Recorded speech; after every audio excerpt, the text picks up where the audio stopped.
ಈ ನಡುವೆ ಸಿದ್ದರಾಮಯ್ಯ 5 ವರ್ಷ ಸಿಎಂ ಅಂತ DK ಒಪ್ಕೊಂಡ್ರ.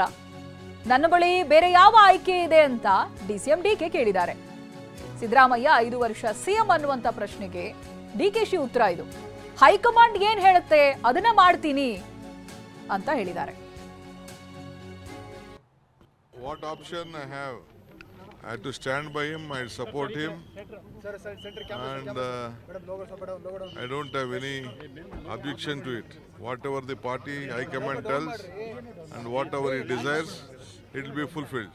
I don't want to discuss anything. All lakhs of workers have supported this party. It is not only D.K. Shivakumar. What option I have? I have to stand by him, I support him, and I don't have any objection to it. Whatever the party High Command tells and whatever he desires, it will be fulfilled. I don't want to discuss anything. All lakhs of workers have supported this party. It is not only D.K. Shivakumar. Siddaramaiah CM ಆಗಿದ್ದಾರೆ, ಅಪಸ್ವರ ಬೇಡ, ಅಪಸ್ವರ ತೆಗೆಯೋದು ಬೇಡ ಅಂತ DK ಇದೇ ಸಂದರ್ಭ ಕಿವಿ ಮಾತು ಹೇಳಿದ್ದಾರೆ. ನನ್ನಂತಹ ಸಾವಿರಾರು ಜನ ಕಷ್ಟಪಟ್ಟಿದ್ದಾರೆ, ಲಕ್ಷಾಂತರ ಕಾರ್ಯಕರ್ತರು ಕಷ್ಟಪಟ್ಟಿದ್ದಾರೆ. ಮೊದಲು ಕಷ್ಟಪಟ್ಟವ್ರ ಬಗ್ಗೆ ಯೋಚನೆ ಮಾಡೋಣ ಅಂತ ಬೆಂಗಳೂರಿನಲ್ಲಿ ಡಿಸಿಎಂ ಡಿಕೆ ಶಿವಕುಮಾರ್ ಹೇಳಿಕೆಯನ್ನ ಕೊಟ್ಟಿದ್ದಾರೆ.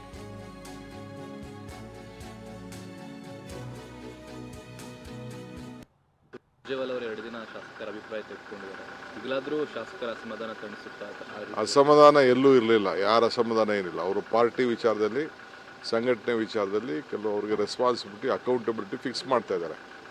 ಏನೇನು ಮಾಡಬೇಕು, ನಿಮ್ದು ಏನು, ಈಗಿಂದನೇ ಯಾವ ರೀತಿ ಎಲೆಕ್ಷನ್ಗೆ ಸಿದ್ಧತೆ ಮಾಡ್ಕೊಳ್ಬೇಕು ಅನ್ನೋದನ್ನ ಅವರು ರೆಡಿ ಮಾಡ್ತಾರೆ. ಅವ್ರಿಗೂ ನೋಟಿಸ್ ಕೊಡ್ತೀನಿ, ಬೇರೆಯವ್ರಿಗೂ ನೋಟಿಸ್ ಕೊಡಲೇಬೇಕಾಗ್ತದೆ. Discipline important. ನಾನು ಯಾರಿಗೂ ಅವ್ರಿಗೆ ನನ್ನ ಹೆಸರು ಹೇಳಿ ನನ್ನ CM ಮಾಡಿ ಅವೆಲ್ಲ ಅವಶ್ಯಕತೆ ಇಲ್ಲ. ಈಗ CM ಮುಖ್ಯಮಂತ್ರಿ ಇರ್ಬೇಕಾದ್ರೆ ಬೇರೆಯವ್ರದ್ದು ಅಪಸ್ವರ ಯಾರು ಮಾತಾಡೋದು. ಎಲ್ಲರೂ ಕಷ್ಟ, ನನ್ನಂಥವ್ರು 100 ಜನ ಕಷ್ಟಪಟ್ಟಿದ್ದಾರೆ, ನಾನು ಒಬ್ಬನೇ ಪಟ್ಟಿದ್ದೇನಾ?